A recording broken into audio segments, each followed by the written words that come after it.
Hello everybody, my name is Filippo Lorenzin. I am a critic and independent curator. I'm very happy to introduce you to this course. First, I would like to know a bit more about you. So please feel welcome to introduce yourselves by sending me an email to this address.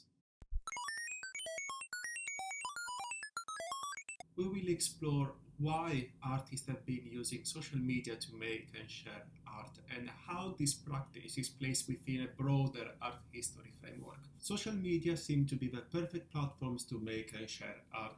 In 2019, almost 3 billion people were using social media worldwide. This means that almost half of the people living on this planet communicate and read news on platforms designed in order to make their users addicted to their numbers and mechanisms.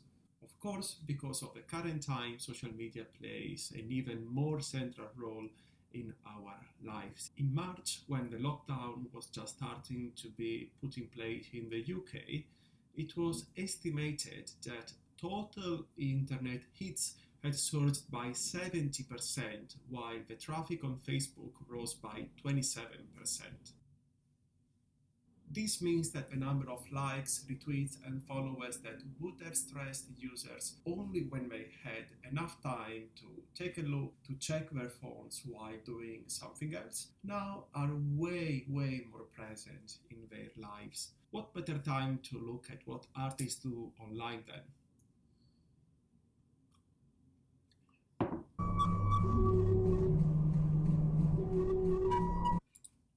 Artists have worked on the internet.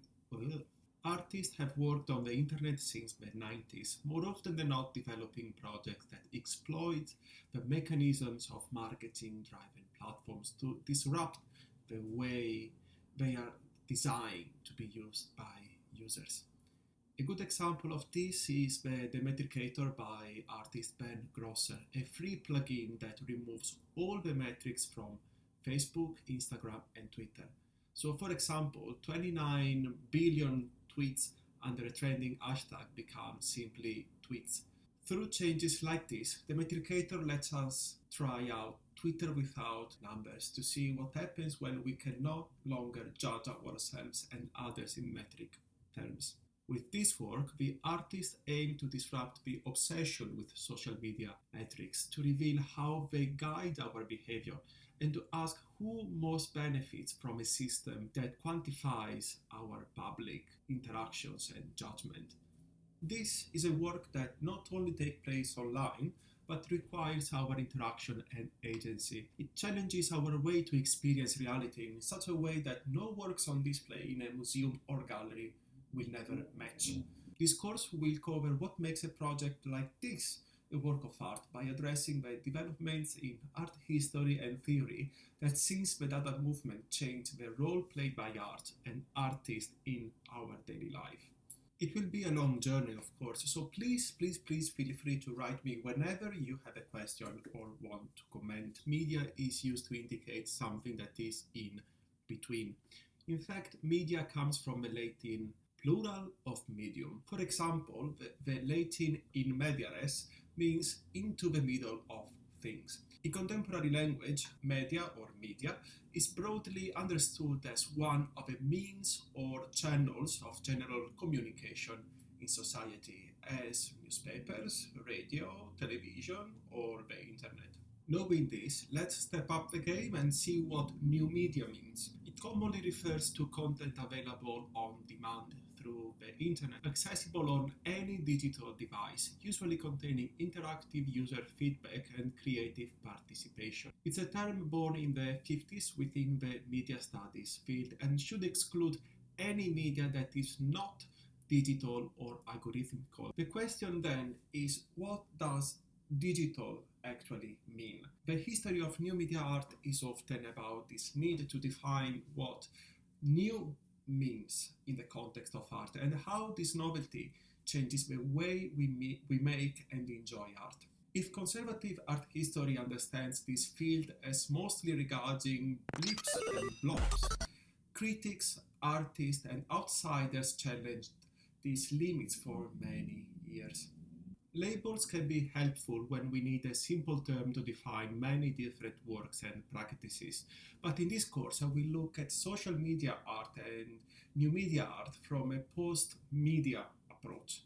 We will look at contemporary artists working on TikTok or Twitter or Facebook in relation to what artists did in the past, especially when reacting to what mass media forced on society at their time. It is true that Facebook wasn't around at the time of pop art. It is true that Facebook wasn't around at the time of pop art, but the marketing rules that shaped contemporary social media were pretty much the same in use in the 50s. The development of works of art that are inserted in official communication channels and industrial production chains using their characteristics and peculiarities is the result of a multidisciplinary thought that has had a certain development in the modern age. The reason and the ways in which the works are inserted by the artist in platforms such as Facebook and TikTok and Twitter are not new. Indeed, we will see that they are the most recent manifestations of an artistic and intellectual research born almost a century ago, not surprisingly, in conjunction with the birth of the mass culture industry. In 1997, artist Vuk Kosic claimed that he and all the other artists working online were sons of the Dada movement and Marcel Duchamp. How is it possible that a group of artists interested in web pages, online platforms, and binary language felt such a strong connection with a movement that worked 80 years before any digital culture? Dada was founded in Zurich in 1916 with the activities of a group of students. It was one of the most important artistic and intellectual movements of the 20th century. Their projects and initiatives posed as a response to many conventions of the art and politics of the time. Their legacy was very important for contemporary art and internet art in particular. Dada was a movement of reaction and rejection towards tradition.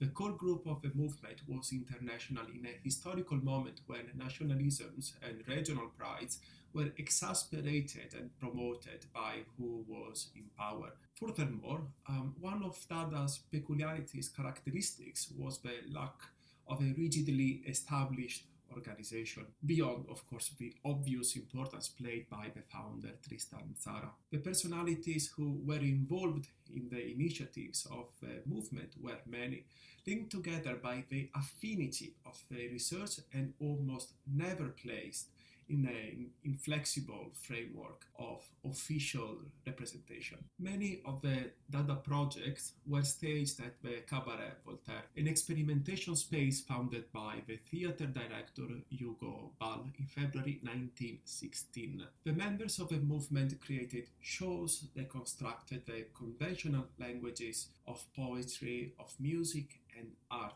to launch attacks on their legitimacy. Only accident played a central role in their projects. Just as reality seemed to be regulated by the non-existence of identifiable rules, art had to abandon universalistic and salvific ambitions to embrace this random condition. For example, this is Untitled Squares Arranged According to the Laws of Chance by Hans Sarp. It is part of a series of collages based on chance, where the artist would stand above a sheet of paper, dropping squares of paper and then gluing the squares wherever they fell onto the page. This approach to composition reflected a corrosive irony that openly mocked the claimed seriousness of official art.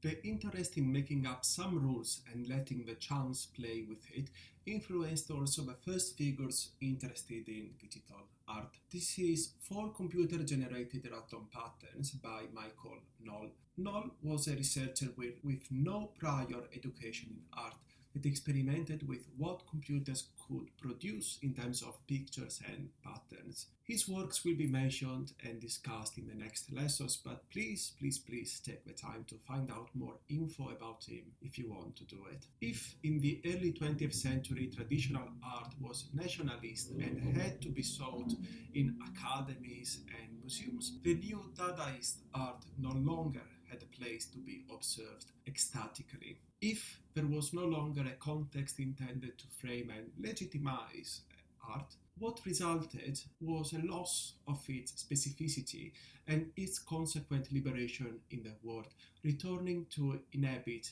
reality. According to critic Claire Bishop, it was Dada that represented the most important precursor of a so-called participatory art. Dada artists active in Paris created in April 1921 the Grande Saison Dada that involved the inhabitants of a capital in various events, including an excursion to the church of Saint-Julien-le-Pauvre and also the fake trial of the ex-anarchist Maurice Barré, in which the public was called to participate as a jury. André Breton coined the term enfer artificiels to describe the initiatives that the Dada groups transferred from the halls of the cafes and cabaret to the streets.